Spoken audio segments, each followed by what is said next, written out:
¿Qué sucedería si pudieras bajar las estrellas, triturarlas una y otra vez hasta reducirlas a su más mínimo tamaño? ¿Cuál sería la dimensión más pequeña que podrían alcanzar esos enormes cuerpos luminosos? ¿Te lo puedes imaginar? Si esto fuera posible, tal vez llegaría el momento en que tus ojos ya no advertirían la presencia física de lo que antes habían sido cuerpos estelares, pues su tamaño sería incluso menor al del polvo. Pero no podrías desintegrar la materia. Simplemente la habrías reducido a su unidad más pequeña, imperceptible a simple vista. Esa unidad mínima de materia recibe el nombre de átomo.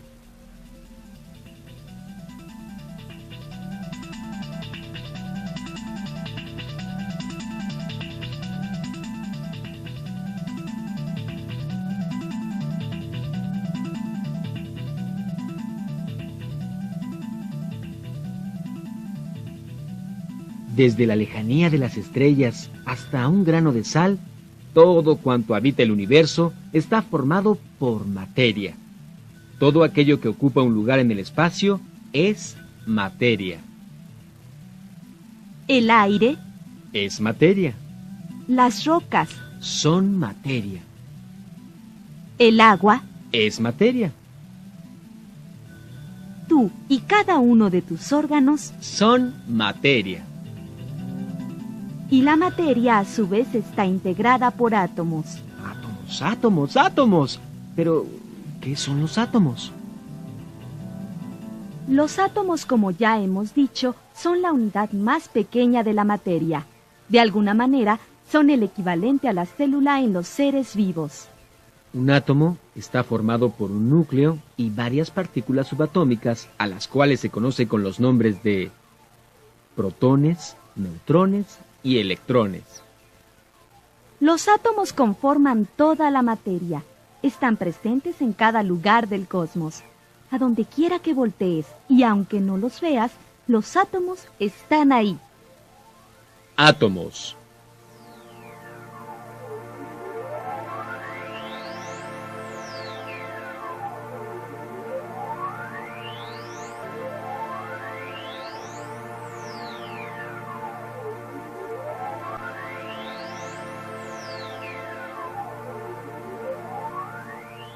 Hace muchos siglos, los filósofos griegos Leucipo y Demócrito llegaron a la conclusión de que un objeto no podía ser dividido indefinidamente hasta desaparecer. Para ellos, esta división debía tener un límite. Se llegaba a ese límite cuando el fragmento de la materia era tan pequeño que resultaba imposible dividirlo más. Decidieron nombrar a dicho fragmento como átomo, palabra que en griego significa indivisible.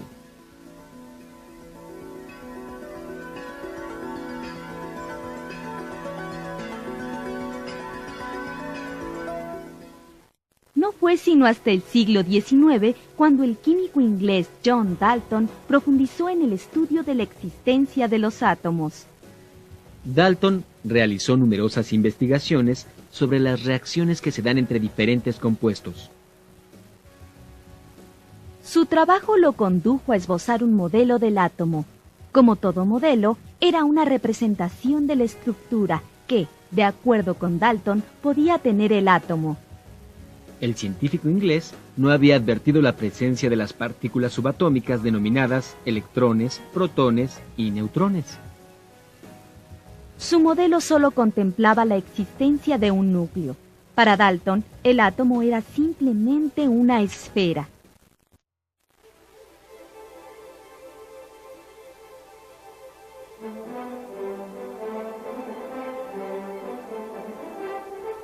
Con el paso del tiempo, otros hombres de ciencia propusieron diferentes modelos. Uno de los modelos que siguieron al de Dalton consideraba ya la existencia de las partículas subatómicas. De acuerdo con este esquema, los protones y los neutrones formaban el núcleo, y alrededor de él giraban los electrones en órbitas circulares. Este modelo concebía al átomo como una suerte de sistema planetario, donde los electrones seguían trayectorias regulares y perfectamente bien trazadas.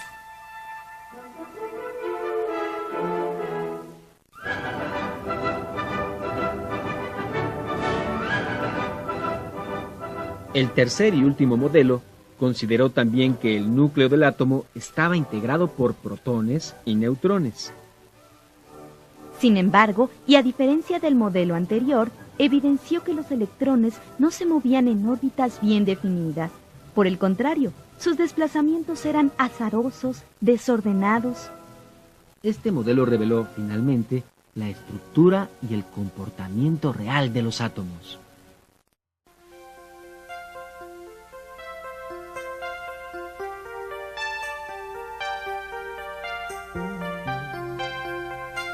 Dos partes componen a los átomos, un núcleo central y una o más capas de electrones.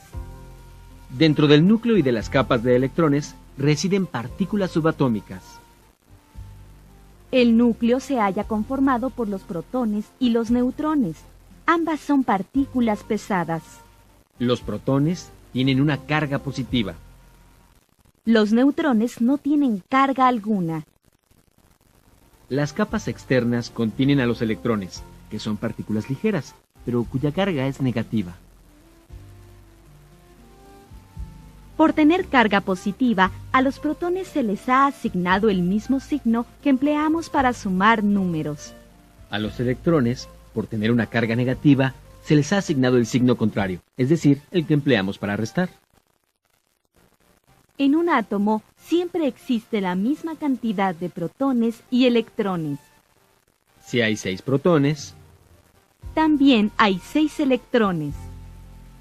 Como los protones tienen carga positiva y los electrones tienen carga negativa, se neutralizan. Por ello, un átomo es eléctricamente neutro.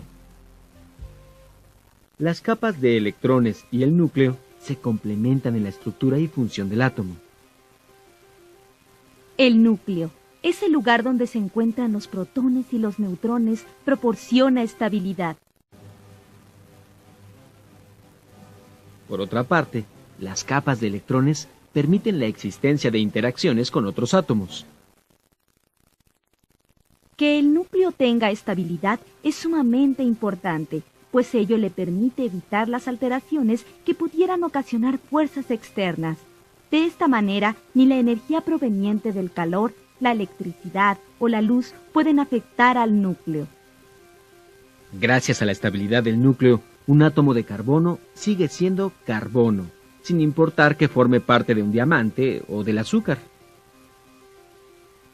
A la condición del núcleo se contrapone el movimiento sumamente dinámico de las capas de electrones. Es a través de este movimiento que un átomo interactúa con otros y realiza operaciones en las cuales puede ganar, perder o compartir electrones.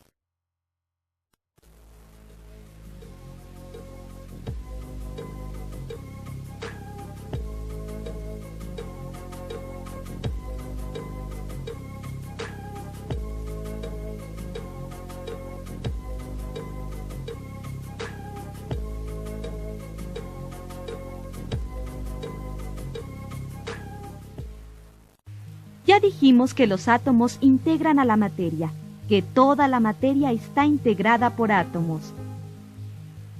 Pero también los átomos conforman un tipo de materia especial denominada elemento. Sí, ya sabemos que te estás empezando a confundir. Espera un momento, vamos en camino de desenredar esta madeja. El átomo conforma a la materia, es la unidad mínima de la materia. La materia es cuanto ocupa un lugar en el espacio y el elemento, por supuesto, es algo diferente. Decir que es diferente no basta. Explícalo bien. Bueno, por principio de cuentas, un elemento es una sustancia que no está combinada con otras y que no se puede dividir en sustancias más simples. En otras palabras, el elemento es una sustancia pura, es decir, que no está combinada con ninguna otra. Así es. Existen 103 elementos, de los cuales 89 se encuentran en la naturaleza, y 12 han sido elaborados por los científicos en el laboratorio. Vaya. ¿Y cómo le hacen para distinguir un elemento de otro?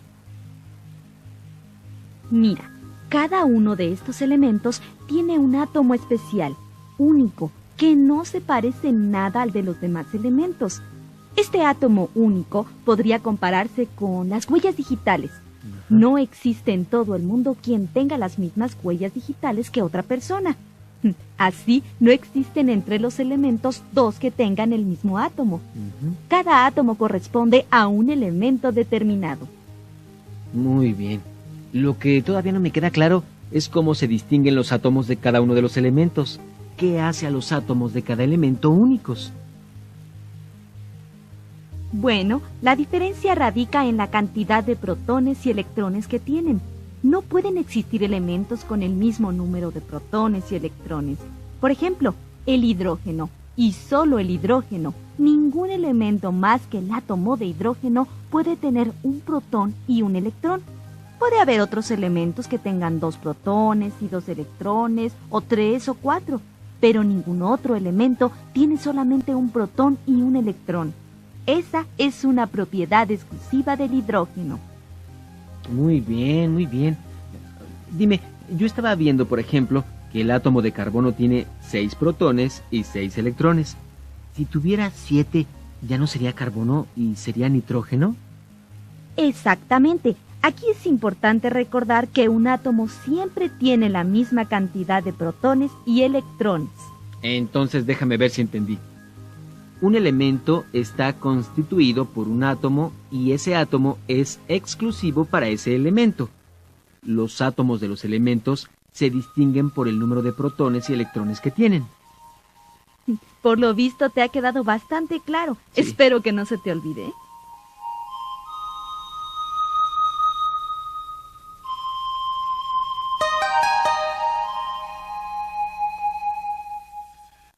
Para distinguir a los elementos, los científicos les han asignado símbolos, los cuales pueden ser una sola letra mayúscula o una letra mayúscula y una minúscula. Así, por ejemplo, el símbolo del oxígeno es una O, el del hidrógeno una H, el del cobre una C mayúscula y una U minúscula, mientras el de la plata es una A mayúscula y una G minúscula. Existe una clase especial de elementos que interesan particularmente a la biología, pues son los encargados de conformar a los seres vivos. A estos elementos se les llama bioelementos o elementos biogenésicos. En promedio, son 27 los bioelementos que existen en los seres vivos. Esto quiere decir que de los 103 elementos presentes en la naturaleza, solo 27 son bioelementos. Y de estos 27, algunos tienen una presencia predominante. El carbono, el hidrógeno, el oxígeno, el nitrógeno, el azufre y el fósforo son los bioelementos que se encuentran con mayor frecuencia en los seres vivos. En un 95% de los organismos existen estos elementos. El carbono está considerado como el elemento más importante para la existencia de la vida. Ello se debe a que sus átomos tienen gran facilidad para combinarse entre sí y con otros elementos como el hidrógeno, el nitrógeno, el azufre, el fósforo y muchos más. Esto permite la formación de miles de compuestos distintos cuya base común es el carbono.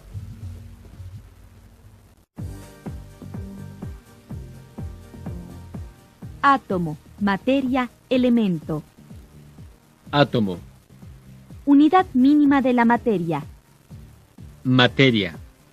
Todo lo que ocupa un lugar en el espacio. Elemento. Sustancia pura que no está combinada con otras y que tampoco se puede dividir en otras más simples.